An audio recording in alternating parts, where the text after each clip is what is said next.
Hello అందరికీ ఈరోజు అయితే మేము డిమార్ట్కి వెళ్ళి షాపింగ్ అయితే చేసాము. ఏం షాపింగ్ చేస్తాం చూపిస్తా చూడండి. ఇడ్లీ రవ్వ, ఆయిల్ ప్యాకెట్, కొబ్బరి నూనె డబ్బా, కంచూర్ సోప్స్, గుడ్ నైట్. మేము ఇదే వాడతాం అన్నమాట దోమలు చచ్చిపోవడానికి.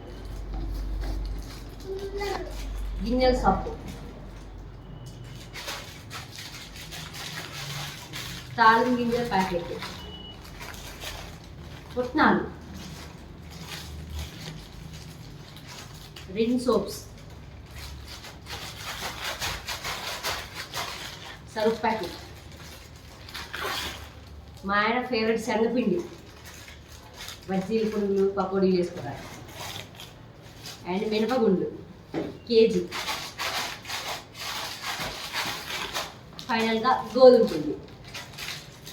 ఇక మా బొడ్డోడి చేతులు అయితే పాప్కార్న్ ప్యాకెట్.